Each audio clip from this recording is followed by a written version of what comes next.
도내 시외버스 업체인 강원고속노동조합이 총파업을 결의하면서 쟁의 조정이 실패할 경우 교통대란이 우려되고 있습니다.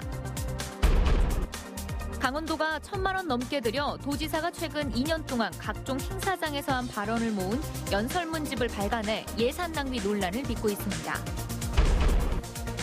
강원도는 남북 농업 교류를 위한 사전 기반을 구축하기로 했습니다.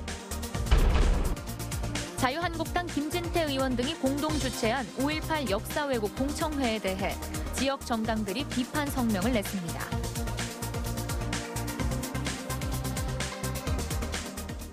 시청자 여러분 안녕하십니까? 도내 시외버스 업체인 강원고속노동조합이 임금 인상 문제로 파업을 결의했습니다. 이번 주 중에 노사 간 조정에 실패하면 노조는 곧바로 파업에 돌입하겠다는 입장이어서 교통 대란이 우려되고 있습니다. 김상훈 기자입니다. 도내 지역과 전국 76개 노선을 운영하고 있는 강원고속. 지난 9일 강원고속노조는 총파업 찬반 투표에서 96.6%의 찬성률로 파업을 가결했습니다. 노조는 지방노동위원회에 쟁의 조정을 신청해 오는 15일과 18일에 사측과 조정에 나섭니다. 조정안에 합의하지 못할 경우 곧바로 파업에 돌입한다는 입장입니다. 노사 갈등의 핵심은 임금 인상 문제입니다. 노동시간 단축에 따라 지난해 7월부터 특례 제외 업종인 노선 버스업에 최대 주 68시간 근로가 적용됐습니다. 이에 따라 버스기사들의 초과 근무 시간이 줄고 자연스레 실질 임금도 줄었습니다. 이 때문에 지난해 경북 지역 시외버스 업체도 임금 감소분을 인정받아 임금이 33만 원 인상됐고 도내 동해 상사 고속도 시급을 8.9% 인상했습니다. 이처럼 실질적인 생계를 위해 임금 감소분을 사측에서 보전해달라는 게 노조 측 요구사항입니다. 하루의 근로시간 단축, 이게 한 달, 1년으로 따지면 어마어마한 양의 소비고요. 이 소비되는 시간에 대해서 충분한 보상 없이는 저희는 이 협상 문제를 원만하게 타결할 수 없다고 보고 있습니다. 하지만 사측은 근무 시간이 줄어 임금이 줄어든 부분까지 보전해 줄 수 없다며 일단 노동위원회의 중재를 받아보겠다고 밝혔습니다. 이미 노사는 4차례 협상을 진행했지만 입장차를 좁히지는 못했습니다. 강원고속의 모든 운전기사가 노조에 가입돼 파업이 시작되면 184대의 차량 운행이 전부 중단될 것으로 보입니다. 파업에 돌입하면 시외버스 이용에 큰 불편이 예상됩니다. MBC 뉴스 김상훈입니다.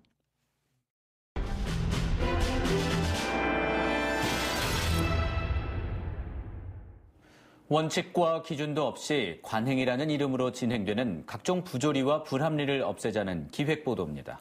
강원도가 1,000만 원 넘게 들여 도지사가 최근 2년 동안 각종 행사장에서 한 발언을 모은 연설문집을 발간해 예산 낭비 논란을 빚고 있습니다. 강화길 기자입니다. 지난해 말 발간된 최문순 강원도지사 연설문집입니다. 분량이 423쪽이나 됩니다. 이 책자에는 최 지사의 최근 2년 행적이 고스란히 담겨 있습니다. 지난 2016년 7월부터 2018년 6월 30일까지 153개 행사장에서 발언한 내용을 실었습니다. 그리고 드문드문 언론 인터뷰 내용도 담았습니다. 또 책 마지막에는 최 지사가 등장하는 행사 사진이 부록으로 실렸습니다. 지사를 위한 홍보성 짙은 책입니다. 연설문 내용을 살펴봤습니다. 연설문이 길지는 않습니다. 그런데 사람 이름이 자주 등장합니다. 행사에 참석한 소위 귀빈을 소개하는 글입니다. 다른 연설문도 마찬가지입니다. 대부분의 연설문이 비슷합니다. 그들을 소개하는데 많은 시간을 할애하고 있습니다. 물론 행사 성격에 따른 지사의 생각도 있습니다. 강원도는 이 책을 모두 500부 발간했습니다. 도청 부서와 시군, 유관기관에 배부했습니다. 1,100여만 원을 썼습니다. 강원도 관계자는 연설문 발간을 다른 시도에서도 다 하는 일이라고 말했습니다. 또 도지사가 어떤 생각을 갖고 있는지 직원들이 알 필요가 있어서라고 해명했습니다. 하지만 시민단체들은 특정인을 배려한 예산 낭비에 지나지 않는다고 비판합니다. 그 연설문이라고 하는 게 취지와 목표 방향들이 정확하게 담겨져 있어 지역사회 담론을 형성하는 방향의 구실을 해야 되는데 지금 같은 경우에는 이게 그 공치사나 아니면은 주례사 정도의 낮은 인사말 정도로 격화돼서 의미가 퇴색되고 있는 것 같습니다. 굳이 필요하다면 시대에 걸맞게 홈페이지에서 검색할 수 있도록 조치하면 될 일이라고 지적합니다. 이대로 두면 이 책은 2년 뒤 다시 발행됩니다. 단체장의 연설문집 발행은 비단 강원도만의 문제가 아닙니다. 관행이라는 이름으로 행해지는 대표적인 예산 낭비 사례. 이제는 없어져야 할 오랜 행정 관행입니다. MBC 뉴스 강화길입니다. 평창 동계올림픽 1주년을 맞아 열린 평화포럼이 평창 평화선언과 평창 평화의제 2030을 채택하면서 막을 내렸습니다. 전쟁을 끝내기 위한 12개 항목의 선언과 함께 실천을 위한 30여 개의 주제가 제시됐습니다. 이병선 기자입니다. 전 세계 50개 국가 200여 개 평화단체 운동가들의 치열한 토론 끝에 합의된 평창 평화선언. 각 나라 대표들은 평화는 인류와 세계의 최우선 명령이라며 정책을 결정하는 기준이 평화가 돼야 한다고 역설했습니다. 전쟁의 종식에 위협이 되는 군사기지를 축소할 것과 유엔 안보리 상임이사국이 갈등을 중재할 것을 요청하기도 했습니다. 그중에서도 한반도 문제는 첫손에 꼽혔습니다. In the region to craft the peace and cooperation regime to undergird the peace process. Peace in the Korean Peninsula lead to peace in the world. 평화선언을 뒷받침하기 위한 공동실천 의제도 제시됐습니다. 평창평화의제 2030은 비핵화, 불평등 해소, 대량살상무기 규제, 난민과 이주자 등 30여 개의 의제를 평화체제 정착을 위한 과제로 채택했습니다. 포럼에 참가하지 못한 단체에도 내용을 공유하고 세부적인 부분을 보완해 나갈 예정입니다. 기본안을 만들었고 요걸 가지고 전 세계에 그다음에 주제별로 논의를 해가지고 내년에 다시 만나서 이거를 정식으로 채택하기로 했습니다. 이번 포럼에서 채택된 30여 개의 의제는 추후 논의를 통해 50개로 확대될 예정이며 2030년까지 세계 평화를 논의하는 기초가 될 전망입니다. 세계 평화를 논의했던 평화포럼에 이어 장애인의 인권과 노동권 등을 다루는 장애포럼도 평창에서 열리고 있습니다. MBC 뉴스 이병선입니다. 속초 북방 항로가 중단된 지 5년 만에 속초항에서 러시아와 일본을 오가는 항로가 오는 5월부터 재개됩니다. 대형 크루즈선 입항도 예정돼 있어 기대가 커지고 있지만 다른 항만과 과열 경쟁에 대한 우려도 높습니다. 김영우 기자입니다. 지난 2017년 완공된 속초항 크루즈 터미널. 400억 원 가까이 들여 건설했지만 지금까지 크루즈선이 들어온 횟수는 3차례뿐입니다. 정기 국제항로가 없다 보니 평소에는 닫혀 있습니다. 하지만 속초항에서 일본과 러시아로 가는 정기 여객선이 취항을 앞두면서 상황의 변화가 예상됩니다. 북방항로 재취항을 추진했던 선사는 최근 해양수산부로부터 선박 확보를 조건으로 여객 운송 사업 면허를 발급받았습니다. 2004년 취항한 북방항로가 2차례 중단된 이후 5년 만에 다시 재개되는 겁니다. 오는 5월부터 속초항에서 러시아와 일본으로 주 3회씩 운항할 예정인데 기존 백두산 항로를 연결할 수 있다는 점에서 의미가 깊습니다. 슬라비앙카 항으로 이제 입국을 하게 되면 중국 훈천으로 연결되는 항로를 이용을 해서 종전과 마찬가지로 백두산 관광도 같이 할 수 있는 거죠. 하지만 항로 중복과 과열 경쟁 우려도 있습니다. 속초항 북방 항로가 동해항에서 러시아 블라디보스토크를 오가는 항로와 비슷하고 경북에서도 포항 영일만을 중심으로 한러일 환동의 크루즈 항로 개설이 추진 중입니다. 속초항을 모항으로 하는 크루즈가 지금 계획되어 있고요. 그다음에 상반기 중에 북방 항로 취항도 지금 앞두고 있어서 침체된 지역 경기를 속초항을 통해서 좀 더 활성화시키기 위해서 지난해 부진했던 속초항 대형 크루즈선도 올해는 4월부터 7항차 입항이 확정돼 속초항이 활로를 찾을 수 있을지 주목됩니다. MBC 뉴스 김영호입니다. 자유한국당 김진태 의원 등이 공동 주최한 5.18 역사 왜곡 공청회에 대해 지역 정당들이 거세게 비판하고 나섰습니다. 더불어민주당 춘천지역위원회는 긴급운영위원회를 열고 현수막을 내걸고 범시민 규탄 집회를 여는 등 김진태 의원 규탄운동을 시민단체와 다른 정당들과 함께 전개하겠다고 밝혔습니다. 정의당 강원도당은 성명을 내고 김진태 의원은 더 큰 괴물로 변해가고 있다면서 자유한국당은 강원도의 수치와 지옥인 김진태 의원을 퇴출시키라고 촉구했습니다. 바른미래당 강원도당도 자유한국당은 당의 이름으로 자행되고 있는 민주주의와 헌법 파괴 행위에 대해 즉각 사죄하고 망언과 추태를 일으킨 김진태 의원 등을 제명하라고 요구했습니다. 강원도는 남북 농업 교류를 위한 사전 기반을 구축하기로 했습니다.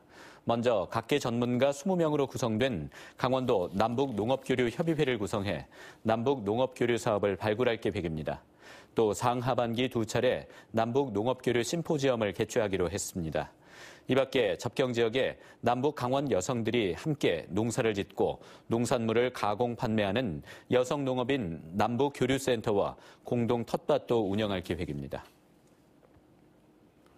정부의 접경지역 발전 종합계획 등 접경지역에 대한 발전 기대감이 높아진 가운데 철원군과 화천군이 조직을 개편해 선제적 대응에 나서고 있습니다. 철원군은 문화체육 업무를 합쳐 관광문화체육과로 통합했고 접경지역 관련 업무를 전담하게 될 평화지역 발전과를 새로 신설했습니다. 화천군도 기획감사실에 평화지역 담당 부서를 신설하고 한반도 평화 분위기에 따른 평화지역 발전 종합계획 수립과 군부대 유휴지 활용, 군사 관련 규제 개선과 완화 등의 행정 업무를 대비할 계획입니다. 양구 군민들과 육군이 안대리 헬기부대 소음 문제로 갈등을 겪고 있는 가운데 헬기부대와 가까운 양구 여고 학생이 청와대 청원 게시판에 반대 청원 글을 올렸습니다. 자신을 양구여고 학생이라고 밝힌 누리꾼은 불안함에 떨지 않고 공부하고 싶다며 헬기를 추가로 배치하지 말아달라고 요구했습니다. 조인묵 양구군수는 국회 국방위원장에게 보내는 건의문을 통해 안대리 헬기대대 배치를 철회해 줄 것을 요청했습니다.